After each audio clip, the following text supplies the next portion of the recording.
Hey, what's up, everybody?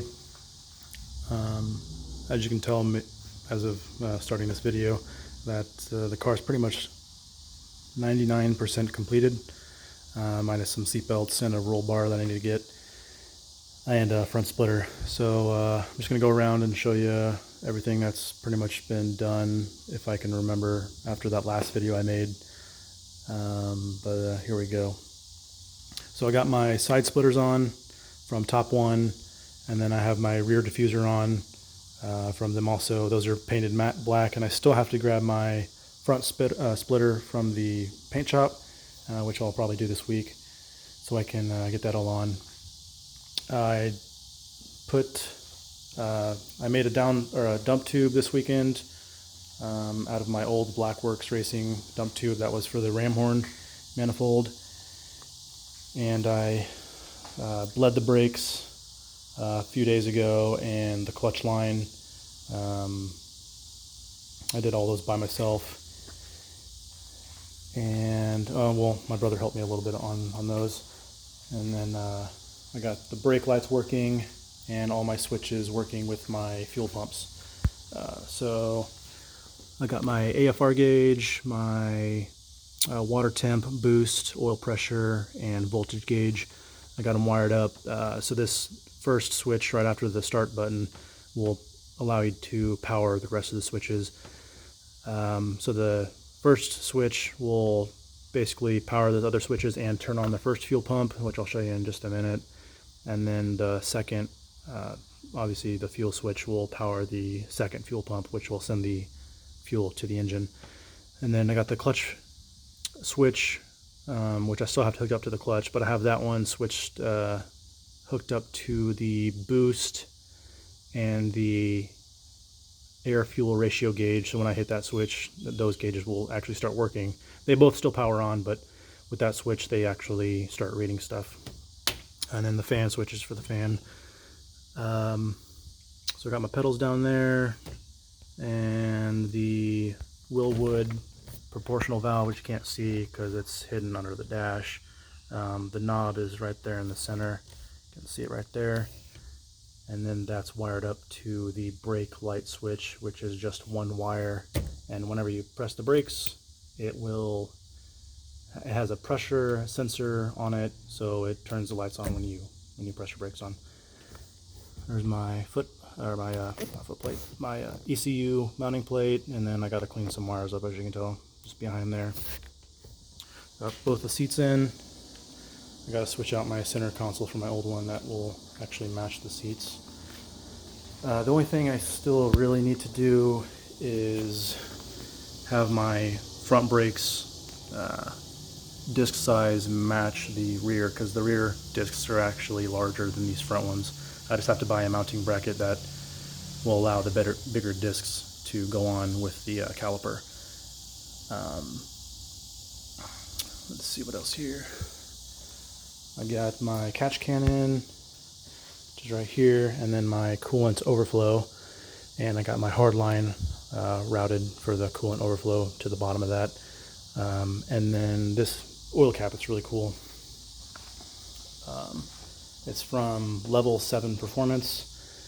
That way you can use this for a valve cover breather instead of drilling holes and welding bungs on the front or the back of the cover. So that allows you to just skip all that and just do it that way, which is a lot easier. And this valve cover that I have, I don't want to drill any holes in it, and it doesn't come with any holes, so it makes it look a lot cleaner, in my opinion, really. Some people don't think it looks much cleaner, but I think it does. I made my dump tube just the other day. I don't know if you can really see it down there. I made it for my old Blackworks Racing dump tube for the ram horn manifold. I just had to make a few cuts and a few welds, and that got on there.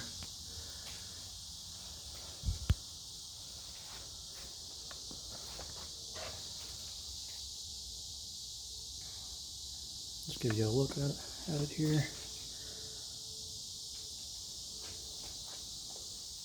Yeah, no, I have all these nice bolts, and then I have these two crud looking nuts on there. I'll get those changed out though.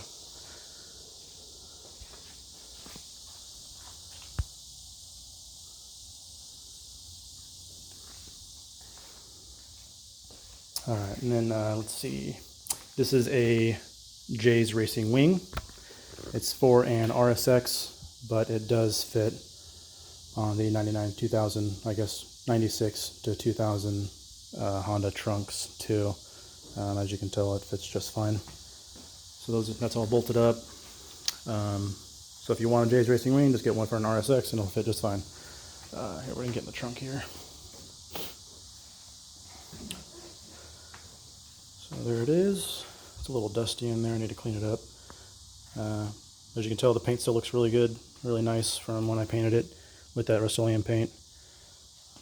Needs to be cleaned though. It's a little dirty. So there's that first fuel pump that first switch will turn on, and then it'll fill the surge tank up, which is made by Radium Engineering, and then it'll power this pump here. The next switch will power that pump there, and then that'll send the fuel to the engine. And that third pump is not in use at the moment, so I'll see how I'm going to be working with that later on. But yeah,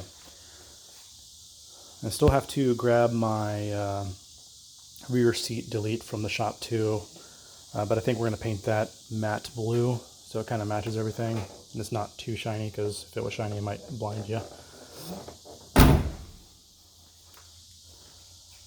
Yeah, so there's some things I got to do. I hope you guys enjoyed taking a look at the Civic. Did drive it a few times, just needs that alignment, and we'll be able to drive it a lot more. And then I'll make some more videos on it.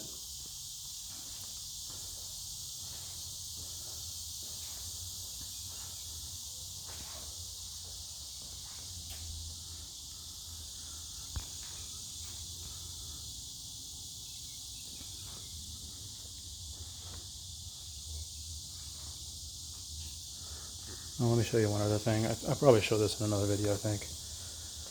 These Jiffy Tite fittings.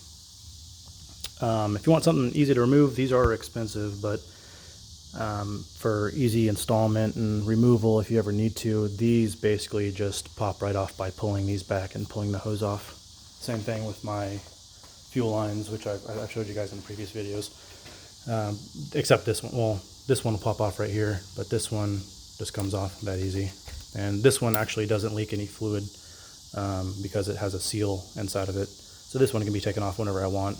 And it actually did help the other day when I was putting this alternator on, because I got to remove this and then freed up some space for me.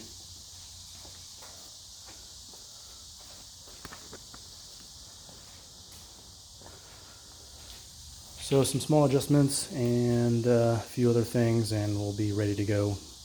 So I appreciate you guys watching. So stay tuned for that next video. It's cool if we get some more subscribers. Maybe share the video, and I'll try to start posting a little more on it. All right, thanks guys.